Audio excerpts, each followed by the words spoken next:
William, hopefully your favorite videographer from Two Hats Publishing. I welcome you to another Two Hats special of community events. Let's look in and see what's really happening.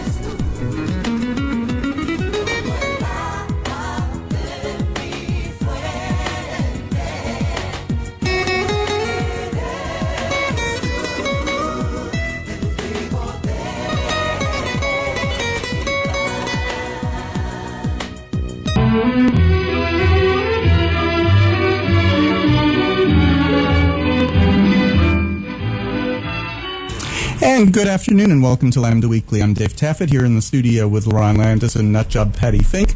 And real nut job. Crazy and nut job. Crazy nut job. Crazy nut job. Real nut job. Show butter David. It is not pledge drive this week. Yay! Woo. But we didn't make our goal. So if you were waiting for this week to make your pledge, Josh is still here. Chris is here. They're working the board, but one of them can always answer the phone. Can't you, Josh and Chris? Yeah. Yes, he can. Lambda Weekly is one of the original shows on Knon. We're coming up on our 34th birthday this summer, and we appreciate it if you'll support Lambda Weekly the way Knon has supported the gay community. So if you'd like to make a pledge, just call and Josh will take your call. And we're not going to do Pledge Drive whole show. I just wanted to give the number, though. 972-647-1893. 972-647-1893. Good, thank you. We're just going to talk a little bit about the news today. We're going to start with the gay, not with the Donald. Yay. But we will get to him. How can you avoid it? I know. I mean, with all the crazy that's coming out of Washington, it's like it's a relief. He's out of the country. Yay. Yay. I've heard from a couple of congressional staffers and stuff how stressful it is. You know, the stress right now in D.C. on the Hill is... It's like from moment to moment, what's going to happen next? I spoke to Eddie Bernice Johnson this week. She moved her office into my building, so when she's in town, I see her now. And she and her staffers, I said to them, "So, how's Donald doing?" And she just said, "Oh, honey." And she's just standing there shaking her head. She said, "Let me show you my view." Because she's directly above me, but she's high enough that she has a great view of downtown. We have signs in the way, but she has this great view, and she took us into her office, but she was just, "Oh, honey." Yeah, that's about all you can do. Yeah, it's not even by the day, it's by the hour. Oh, yeah. You know, something can happen in the morning and you go, "Oh, wow, oh, really?"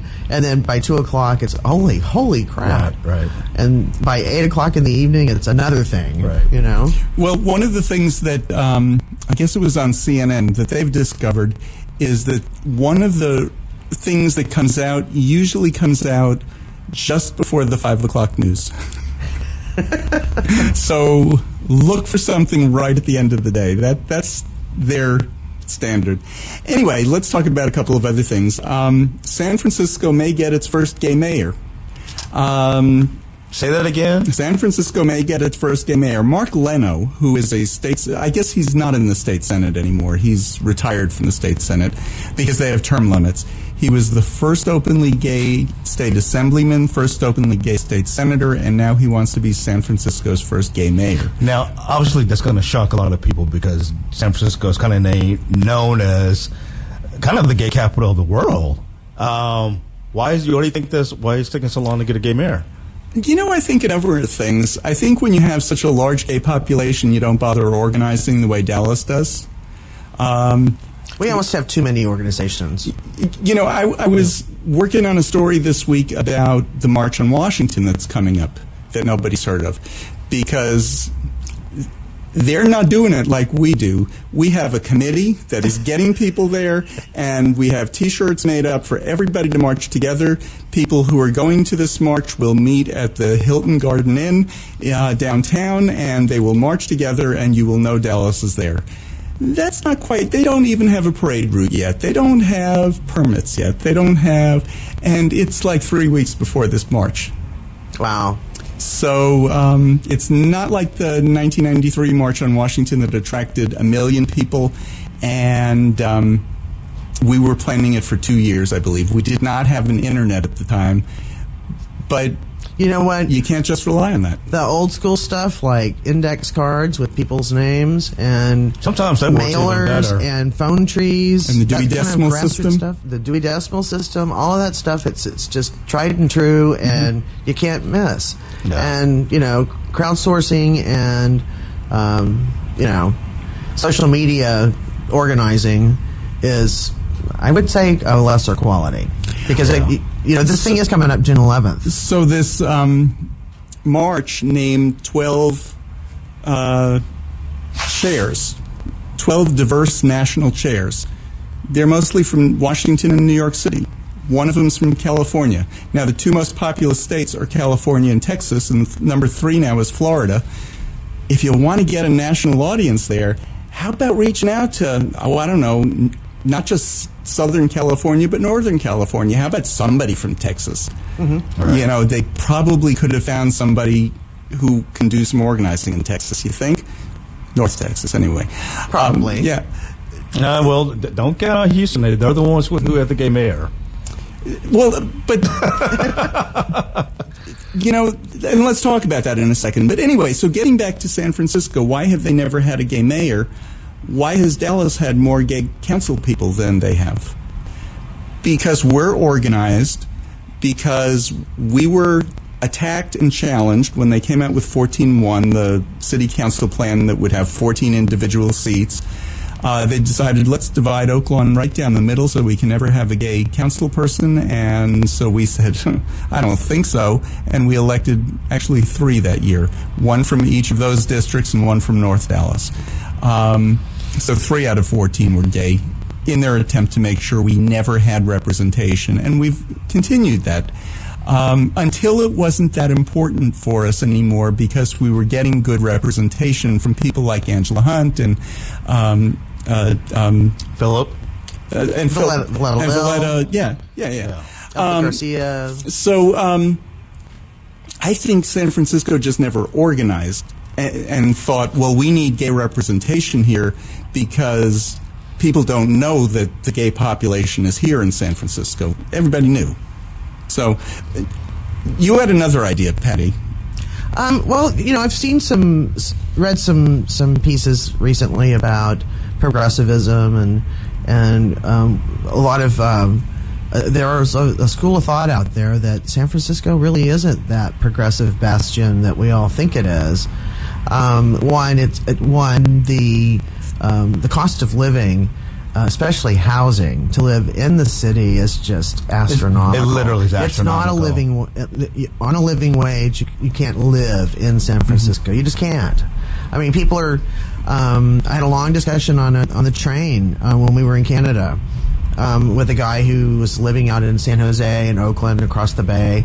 That even in those areas close to San Francisco, you can't get. And he says, I make a really good salary, and I can't get a house by myself or an apartment by myself because it's paying like $2,500 a month, and that's a chunk of change. Yeah, it is. On a monthly basis. And that's you're not a normal getting anything. Oak Lawn rent now, though, in any of the new buildings. That's how much rents have gone up here in the last 2 years. But in addition to that, so this is a progressive city that you can't afford to live in, and I'm talking about San Francisco. And the homelessness problem is, there are so many homeless that gravitate to San Francisco. It's just, it's tragic. And, I haven't been there, but from what I've read and heard, one of my cousins lives in San Francisco, and or right outside of San Francisco. And Castro is not, it's really no longer the old school Castro. It's been gentrified big time. It's pretty gentrified around there. Or like, what David says, it's been Oakland. So, it's still a thriving community. And it's visibly, you turn on to Castro, there's no question you're in the gay area, But, I don't know if a person lives there, if they they actively participate in the community in the Castro as a gay community. Gotcha. I think there are gay people and LGBT people all over that city, not just in the Castro. Kind of like we don't all live in Oak Lawn. Well, Right. Of course, but you know what surprised me the last time I was there? I was driving around in an area that wasn't the Castro, and I was thinking, where are all the gay people? It surprised me how straight the city was. So, maybe it's just silly for us to think that this major city that happens to have a large gay population would be this left-wing extremist whatever. They're not. No, They're just a normal city. Yeah. In many ways. And to cut San Francisco a little slack, out of the top 10 cities in America, only one has ever had a gay mayor, and that is Houston. And San Francisco's not even a top 10 city. Well, that's the next part of the news is when we elect a gay mayor, we want to make sure it's the right one. Right. Seattle has a gay mayor. His name is Ed Murray. And he is being hounded out of office right now. Here's what the New York Times had to say about it today. 4 men have come forward in court filings or interviews and said that when they were teenagers in the 1980s, under the age of legal consent, Mr. Murray had paid for sex with them. Oh, jeez. So he's called the accusations untrue. This has not gone to court yet, so we don't know what happened. But filing a court filing or having a deposition is pretty serious. Yeah. The law firm that's representing one of the men has a history of homophobia, and that's the New York Times saying this. So is it politics and just really, really dirty politics, or did we just not elect the right gay person? Did we not throw our support behind the right person? It's important to have gay people elected. It's important to have black people and Hispanic people and Native American people and Asian people and Of course. Christians and Jews and Muslims and everybody elected, because that's who we are. But they need to be the right ones. It needs to be, people without sex scandals, people without, who don't record as they're getting off a bus that they grabbed a woman's, Right. Which is not Ed Murray, that's somebody else. That's our president. Yeah. Let's put it out there. The president of the United States. Anyway, okay. Who, by the way, bowed and curtsied to the King of Yes. Saudi Arabia Yes. yesterday. We'll talk about his speech in a minute. Yeah, we'll get that. Okay, so you said, what about Anise in Houston? Mm-hmm. How did she get elected in a much less progressive city, or a city that's perceived as much less progressive? What do you think? I think she and in a city that's, I'm saying, is not as organized as we are as a gay community. Right, oh, you mean. Although Houston is a pretty active LGBT population. It really does. I think it's because she paid her dues. That's what I think. She started out, and worked for the city, got elected to the city early on, did countless terms of office. She was elected 3 terms to city council, which is the max in Houston, 3 terms as comptroller, which is the second in command in Houston, and then 3 terms as mayor. So she was elected 9 times. I'm agreeing with you that she paid her dues, but also she never emphasized the gay. It's true. If you asked her a question about, like, Anise, how is your being gay going to affect the election? And her answer was, David, that's a very interesting question, but we have a flooding problem down in the south side of Houston, and we need to actually tackle that problem because, and she'd go on, and by the time she's finished, she's looking at your face as she's doing it, and she's decided, okay, he's forgotten what he asked in the first place, and I've completely confused him. She would acknowledge that she was gay, and she did not run on that issue at all. Yep. Houston is organized politically. The Houston Gay Political Caucus, she was president of it for a while, and that's a very strong organization. And that's part of how she got elected, I think. But she's just smart.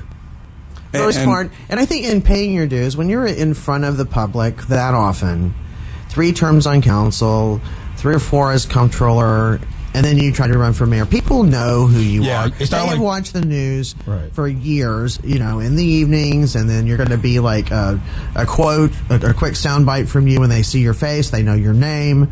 They read it in the paper.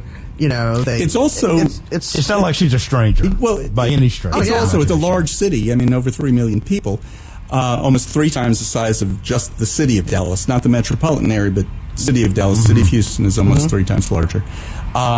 But after 6 terms in office, people know you personally, and she's very sweet. She's very personable. She is. So there's that, and that helped her, of course, get elected. And I think because of the way Texans are, we're polite, and in most cases we don't talk about certain things. And if she didn't want to talk about it, other people weren't going to talk about it, and they were perfectly happy not to talk about it. That was part of it in her, especially her first election. Second election, I think she didn't have a major opponent. Third election, she had some. But by then, she was just a good mayor and doing a good job, and people aren't going to vote out somebody doing a good job necessarily. And she won her elections pretty handily. She did. Yeah. Different elections are different. This is a good example of, we have somebody running for city council, openly gay Omar Narvaez, District 6, running against Monica Alonso. His issues in his district have to do with housing, has to do with infrastructure, has to do with the poorer population that was in West Dallas that's being forced out, that he's accusing displaced, totally displaced, and he's accusing Monica Alonso, the incumbent, of not doing anything for them, being in the pockets of the developers, basically. So again, he's taking a neighborhood stance. And is he openly gay? Sure, he works for Lambda Legal. But that's how he's running that election. And I mentioned in Dallas Voice that I said in liberal Houston we elected, but in conservative San Francisco. But one of the things I mentioned was, and we have 2 openly transgender officials in Collin County, liberal Collin County. Again, there's been one in Anna, one in Melissa, I believe, and there's been really no blowback against them, basically because they've been in the job, they're doing a good job, people know them, and they came out as being transgender earlier this year, and it just hasn't been important to anybody. We're out of time for this first segment. We did take a break, I know, but when we come back, talking about what is progressive city and what it's not, a new list is coming out. We'll talk about it when we come back. The most LGBTQ-friendly cities in every red state in America. So let's see who won here in Texas. This is Rollins Gilliland, and I'm listening to Lambda Weekly on 89.3, and darn glad to be doing it. And welcome back to Lambda Weekly. I'm Dave Taffet here in the studio with crazy Lerone Landis and nutjob Patti Fink. We are just talking a little bit about the news. This would have been the 3rd week of Pledge Drive, but we made our goal by Friday, so we're not having Pledge Drive. But if you were waiting to pledge to Lambda Weekly, we didn't make our personal show goal. Give us a call, 972-647-1893. We're not doing a big pledge drive if you just turned in. I'm just saying if you'd like to make a pledge to us, we would appreciate it if you pledged. Send your pledge in so that we get credit for it. Or you can go online to knon.org. Especially if you're listening online, just click that Pledge Now button, and you can pick your pledge premium and all that stuff. You can see your pledge premiums right there. Right. Lerone. So before the break, we said there's a new list out. This one is by travel.com. It's the most LGBT friendly cities in every red state. Okay. So we're a red state. We are. So who do you think won? In Texas? In Texas. Just the top. Plano. No, Houston. And they say... And do you know what my real guess would have been? What? Austin. That was my pick. But no, they say Houston's gay community is uncommonly intertwined with the organizing and governance. In 1978, Houston had some Stonewall-level event, which created Town Meeting 1. The city also had an openly gay mayor, and as well as an out-city council member and an openly gay DA. I didn't know that. And they say... Austin did too, Rosemary. Oh, really? What's her last name? Lembeck? Yeah. Oh, okay. Yeah. Which she was openly gay, and, Right. and you know, Margot Kirkpatrick was it Margot Kirkpatrick? No, Margot was the sheriff in Travis County years ago. And they have another woman sheriff now. I think the gay mayor thing pretty much stopped them over, but they also list a bunch of. They say Houston has more gay groups than any other state, any city in the state. Wrong. So No. I don't know if they're true or not. No. But that's what they say. So what are the other 4 cities in Texas? But yeah, an honorable mention: Dallas, Austin, and El Paso. Okay. Right, but that's only 3. It's the top 5. No. This is the only city who made the top city in every red state. Oh, I see. Okay. They gave us an honorable mention. We gave have Dallas more groups. They gave Dallas an honorable mention. We have more gay groups than every other city put together. Houston does not have more gay groups than we do. Yeah. Who did this list? It's travel.com. Yeah, well, they're wrong. Okay, got so it what are a couple of the other states? Let's see here. Mississippi. I got to scroll down and find it. South Carolina is Columbia. Yeah, how about Louisiana? Hold on, I got to get to it. North Carolina. What's there? Charlotte. Greensboro. Oh, They picked interesting. Louisiana. Hold on, let me get to Mississippi. Jackson. Yes, you're right. Jackson. Yep. So it's interesting. Yeah, what's It's the only Louisiana? liberal city in like Mississippi. in Michigan? I didn't even never heard of this. Sagatuck and Douglas? Yeah. You mean not Detroit? No. No, I wouldn't even pick Detroit. I would pick something like Kalamazoo. Because the university there. But Louisiana. Louisiana. Okay, hold on. Let me find it. Sorry, my phone is going slow. I'm sure it's got to be. Starts with an L. Yes. No. With an N. Okay. we were just saying it's a city, though. Yeah. It's a city. It's New Orleans. New Orleans. Yeah. I was Yeah. going to say, really? What else could it be? Could be Shreveport. I guess. No. I'm thinking not. No. You know, as Erin puts it, and she's a native of Louisiana, she says that Shreveport in northern Louisiana is just more East Texas. And I think that's pretty true. So. Yeah. So, interesting list. Yeah. Petty. We have an urgent issue in our state this afternoon. So if you're listening right now, this afternoon, there's something you can do to help prevent bigotry getting codified in law today. And that is there's a House bill that's up, 2078. A Senate bill. It comes back to the House to get approved. So SB 2078 that's going to be voted on this afternoon.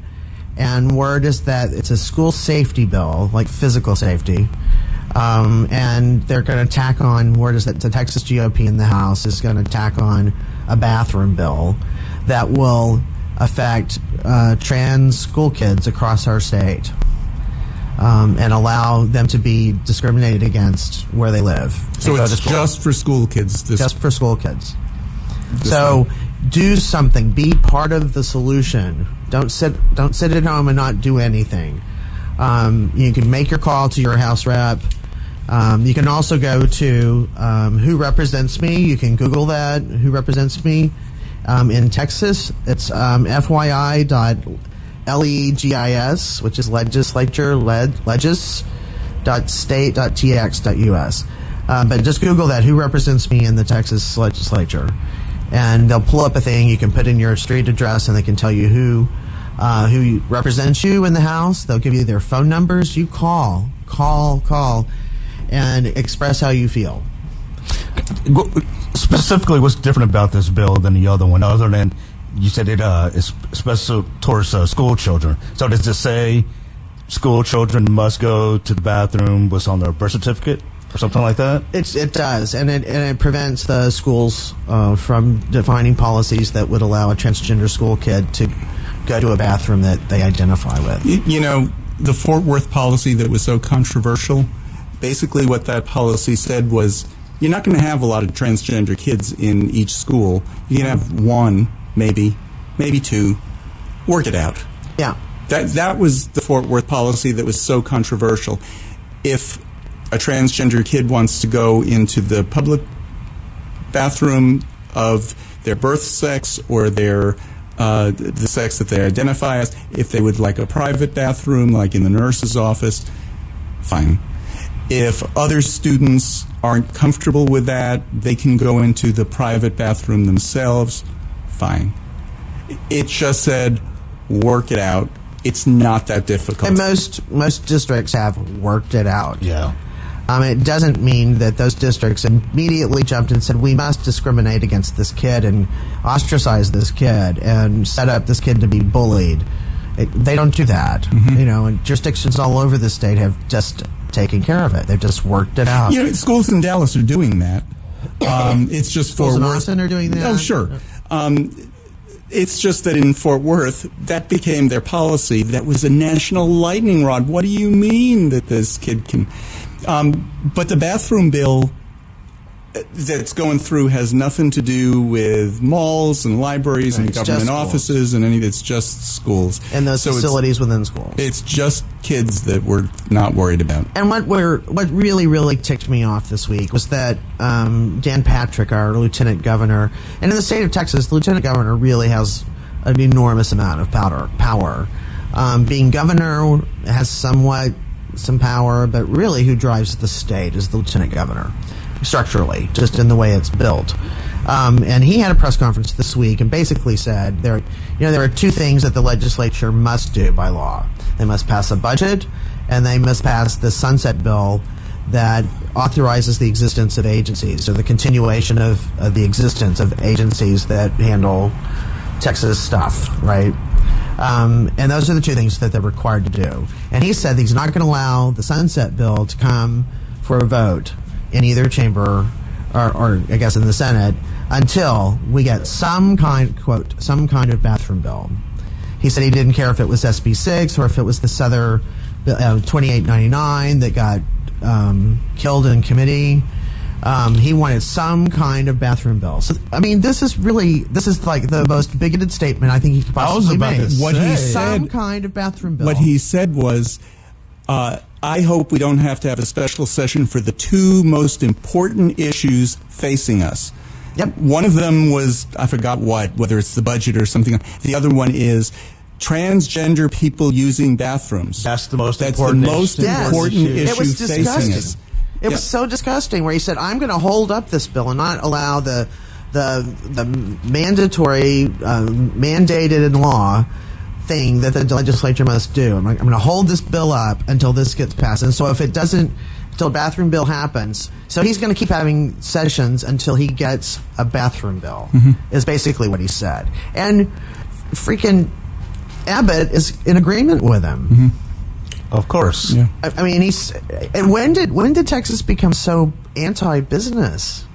You know, the business community has stood together unwaveringly against this kind of crap, and you know these guys are pushing back against business interests in this state in order to discriminate. Speaking of, all for the purpose of discriminating against that word kids. That you just said.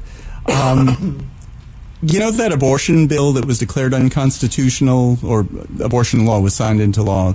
It was finally found unconstitutional last summer, I guess. We have a new one. Yep. The Texas House voted 96-47 on Friday to ban a commonly used second trimester abortion procedure known as dilation and evacuation. It's also used in miscarriages. Yes. Right. If you have a miscarriage, you have a dilation and evacuation.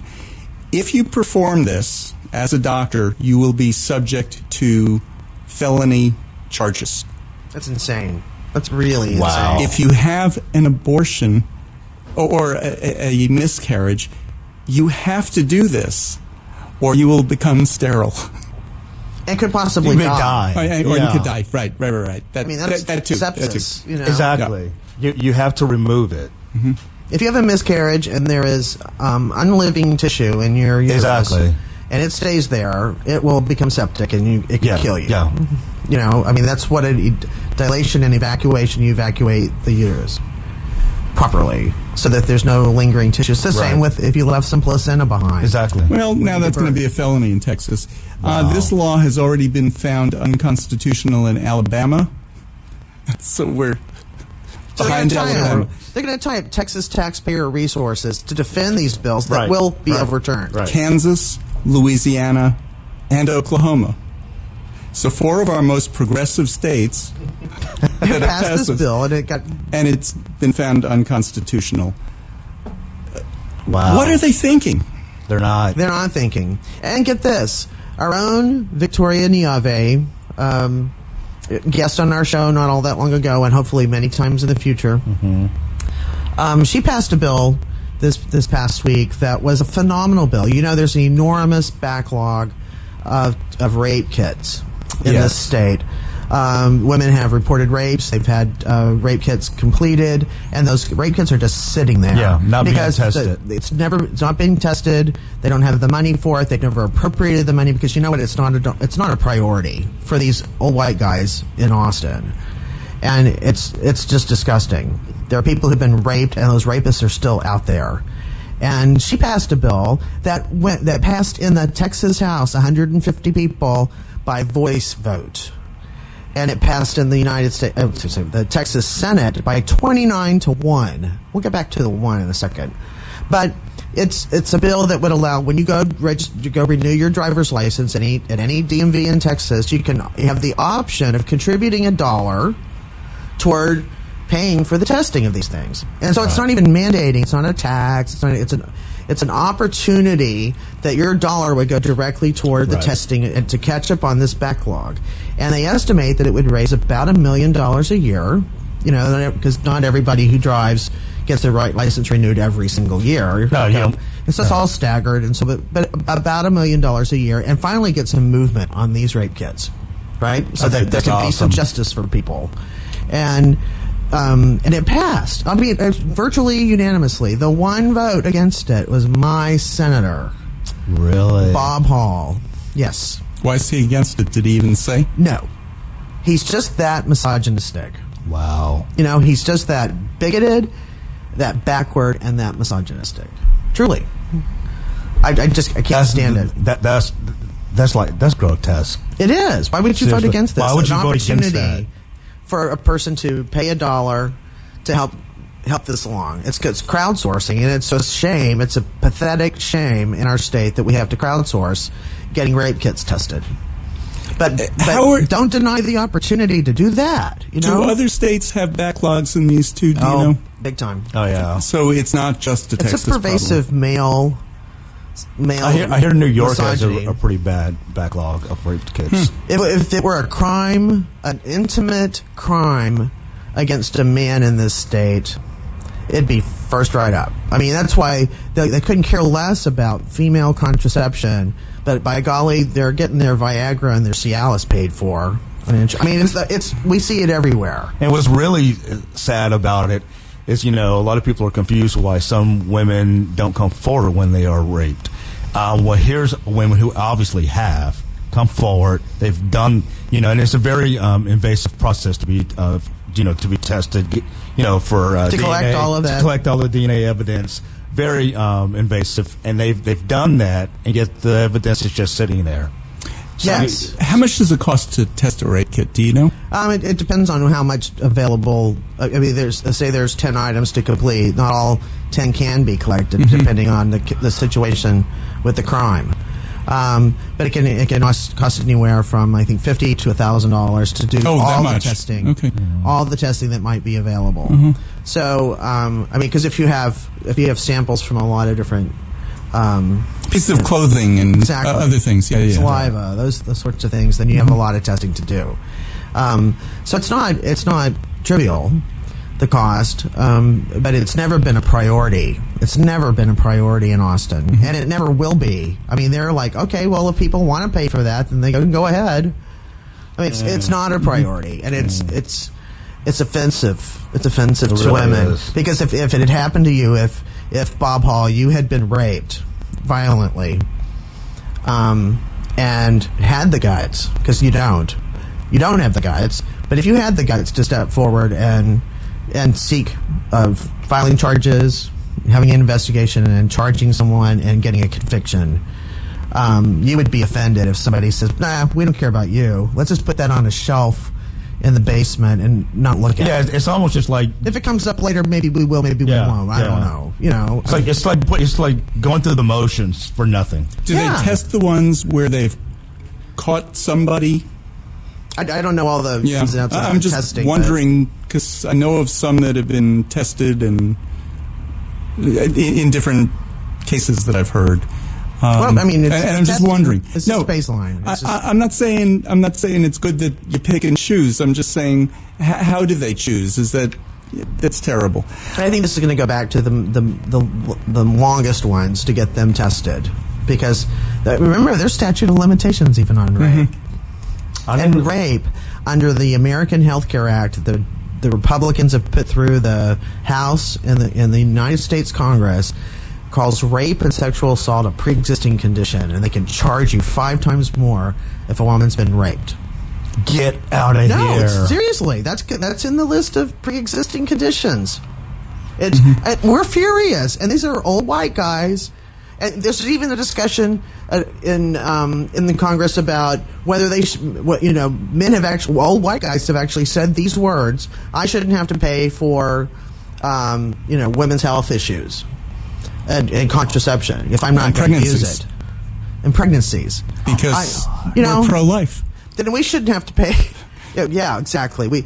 I should not have to pay for your Cialis because you have broke dick, as Wanda Sachs. And we shouldn't have to pay because I don't want to pay the 1% loophole for the rich people to get, and tax. You and I shouldn't have to pay for Lerone's kids' education. Right. I don't want to pay for a war. Except, you know what? I think it's good that other people in this city and in this country know how to read. I think that's important too. If I'm working alongside them, We need to take a break. You're listening to Lambda Weekly on 89.3 Knon FM. I'm Dave Taffet here in the studio with Lerone Landis and the late Patti Fink, and we will be back with more right after this. Hi, this is Valletta Lil, and I listen to Lambda Weekly. I hope that you will too. And this is Lambda Weekly. I'm Dave Taffet here with Lerone Landis and the late Patti Fink. And Lerone, what's going on in Portugal? Portugal, I think this is great. Let's file this under United States. Look at other countries and take some of the good things that they're doing. Portugal just banned surgeries on intersex babies. Completely banned it. What's the issue there? The issue is, a lot of times they will, quote unquote, correct the surgery because intersex genitalia isn't clear. It's not necessarily. That's not necessarily true, but no, that's what intersex. That's what they're talking about. But intersex may be internal organs. I know, but that's what they're talking about. Right. Clear intersex genitalia that's not clear. Ambiguous genitalia. So they'll quote unquote fix it. And when they choose one, and so a lot of times incorrectly choose one. So because when these individuals grow up, they'll be like, no, I actually feel like I'm female or male. So they are banning that. And another... in other words, they're going to wait and let the kid decide. Exactly. As they should. So, and another issue is these surgeries cause a lot of really bad scarring. They can also cause infertilization. So, infertility. So, I mean, yeah. Infertilization is a good word, too. You don't want to do an operation on a baby if you don't have to. Exactly. And here's the thing with intersex kids: if they're not having if they have some sort of anatomical issue that prevents them, say, the ability to pee that's properly and stuff, that needs to be addressed. Right. But otherwise, that's a parent's. That's other people and doctors stepping in and going, and this talk about assigned at birth by other people. You know, there's a bunch of people getting together and deciding what's going to happen to this kid's life. Right. That the kid needs to decide, and if there's no reason to decide right now, let the kid get older and say. And a lot of times these kids, when they're allowed to make their own decision, they say, you know what, I'm happy being me. I don't want to change. I don't want a surgery at all. And I'll just live my life as I am because I'm proud to be me. This is who I am. I think this is probably, in my opinion, one of the best arguments for a legal third gender.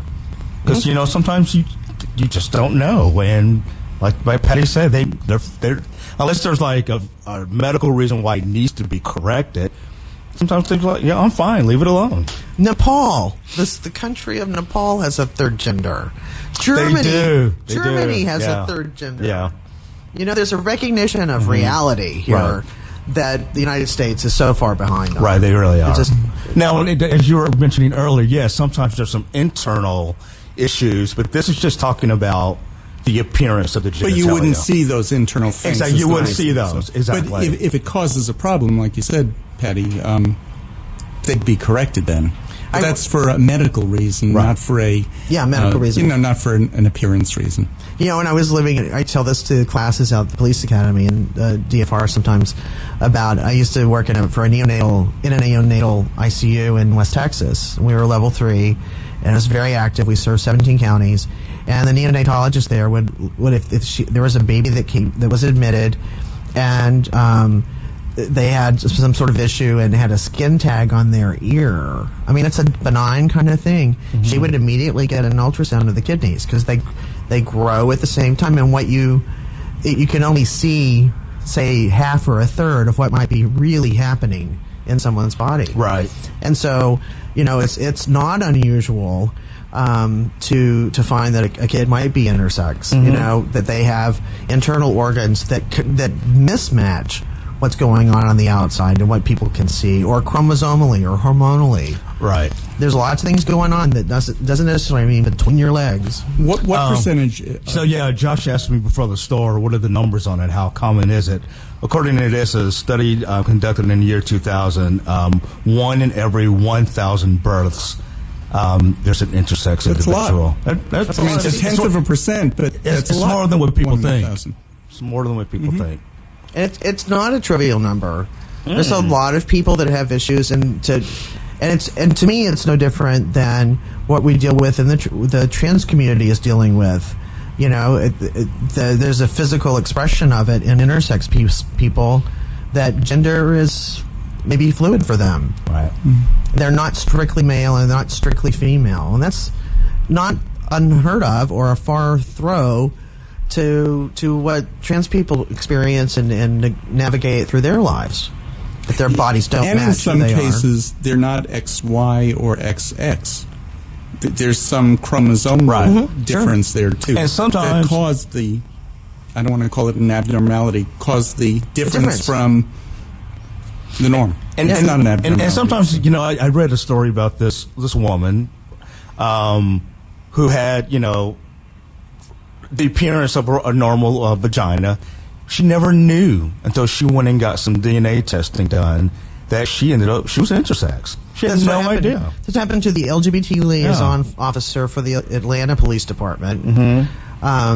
She was an out lesbian with a partner, had gotten pregnant, gave birth to a son. Son's older now. He's like in college. And she had some medical reason to get some DNA testing and found out she's intersex. Yeah. Yes, so you could go your whole life and you never know. Exactly. Right. And so there's that, and there's you know, many people who are trans are also intersex, and there's an alignment there of commonality and a common fight to get people educated. That is, I think we need to talk about both communities and both. So do we need to get Dan Patrick involved so that we can get a 4th bathroom? Oh, no kidding. No kidding. And urgently, like, we're gonna have a special session until we get one. You know, I don't know. I'm going back to the bathroom bill. Something that, you know, you said, you know, some students, the few that there are, trans students, you know, they might have to go to the nurse's bathroom or so forth. I still have a problem with that because I do too.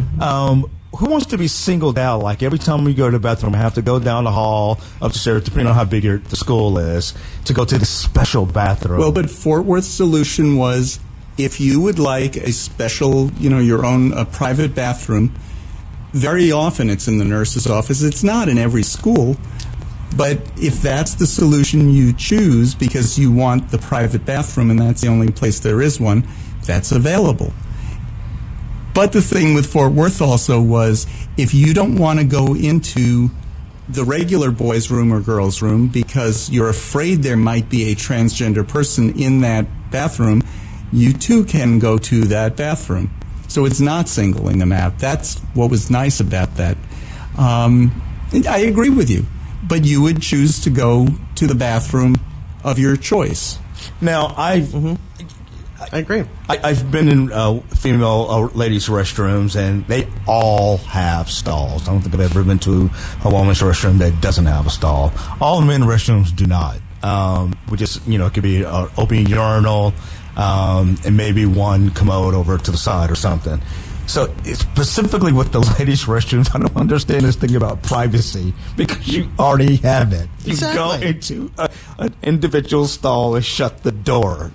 Exactly. I don't get it. Exactly. And unless you're Elaine Bennis and, spare a square on Seinfeld, that's the only kind of conversation women have in restrooms, really, about being in the bathroom. Right, sometimes two women will come in and they'll already be in conversation and they'll both go into stalls and they'll continue their conversation, whatever they were talking about. And then they'll both come out continuing to talk about whatever they were talking about, wash their hands, and leave, still talking about whatever they were talking about.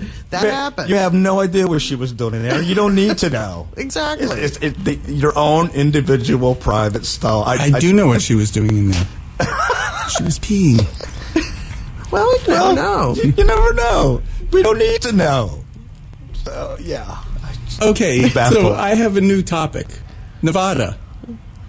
Republican legislature, Republican governor, they passed and signed into law a law banning conversion therapy in the state for Good minors. Good for them. Yep. Good. And I think it's nice to point out Republican legislature, Republican governor, and they did the right thing. Oh, wow. Yeah. And they get it. They said this is really they got it. Horrific torture for kids. Right. It just shows that we really do need two parties, and that's a state where they have reasonable two parties that passed with bipartisan support, but they worked together, they got this through, and the governor, his name is Brian Sandoval, he signed it.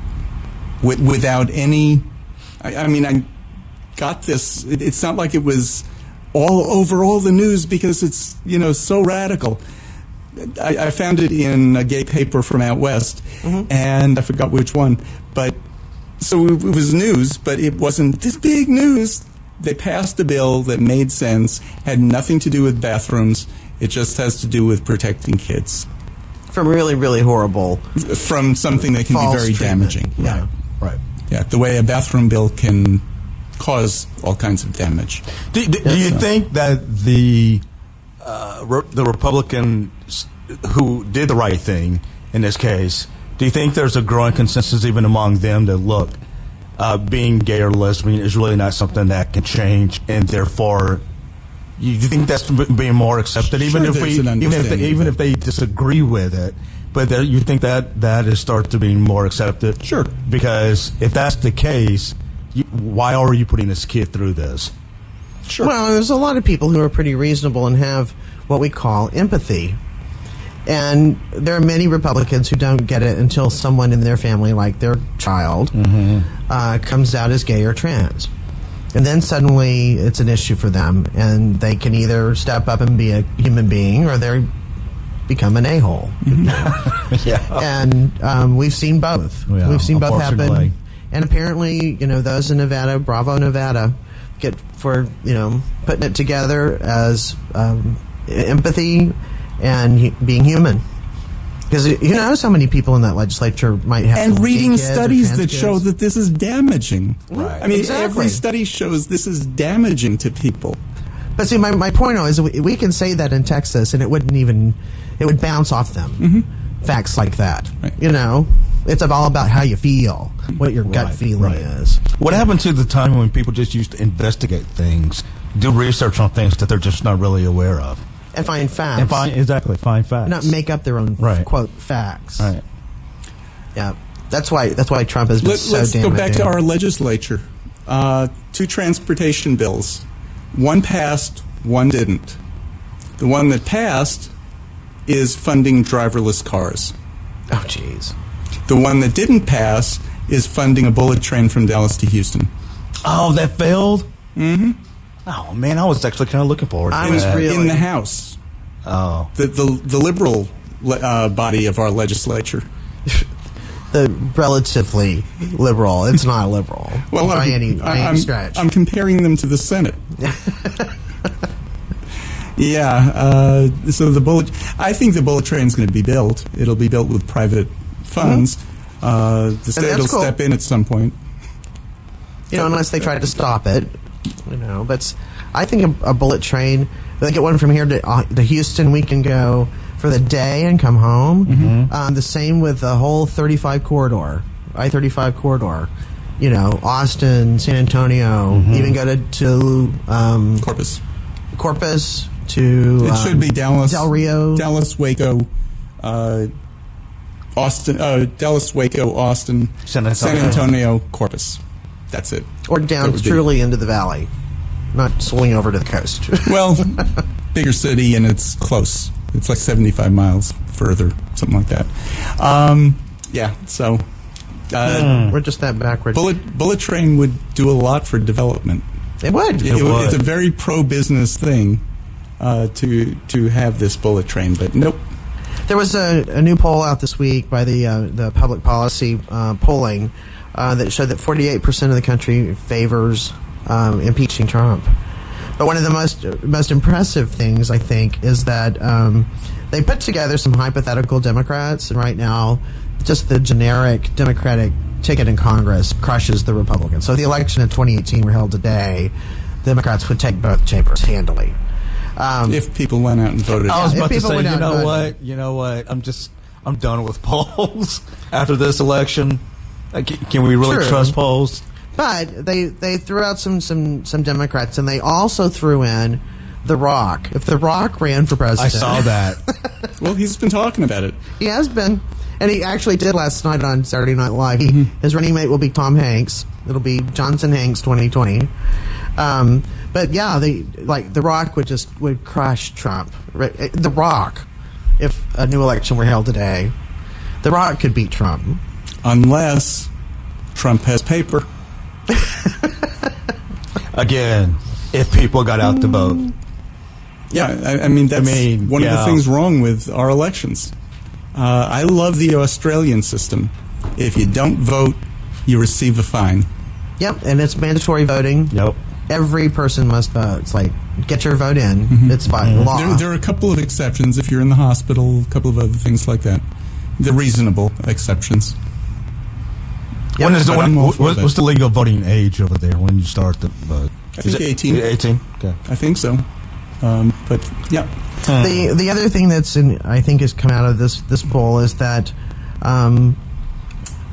there are, by an 8-point margin, 49 to 41, voters wish Hillary Clinton was president instead of Trump. They should have voted for her.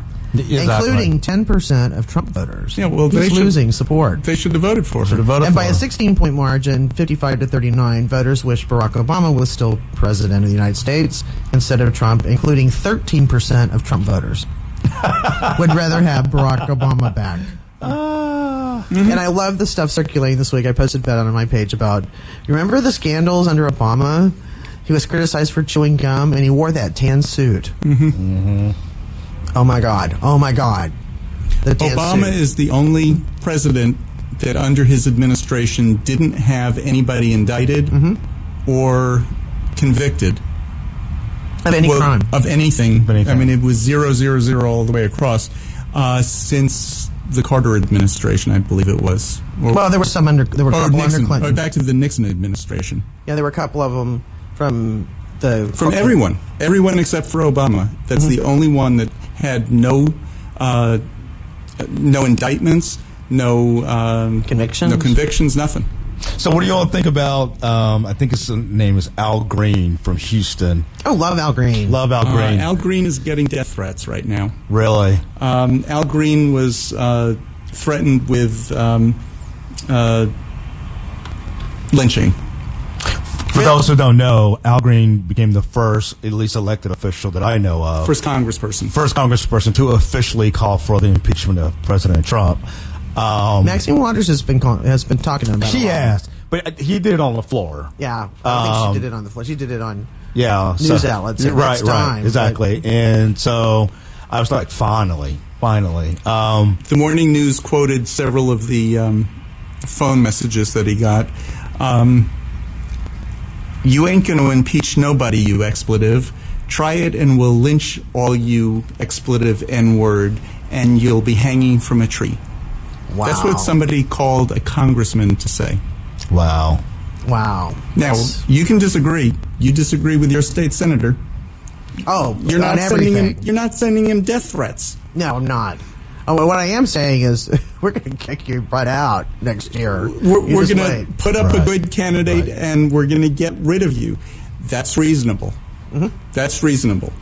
You know, you try to impeach Trump, we're going to put somebody up who will beat you. Yep. And that's completely reasonable. Another one said, we've got an impeachment for you, and it's going to be yours. We'll give you a short trial before we hang you. N-word. Wow. Of course, they're going to tack on the N-word to all of these. Well, it just shows who's, of course, making these calls. Absolutely. We are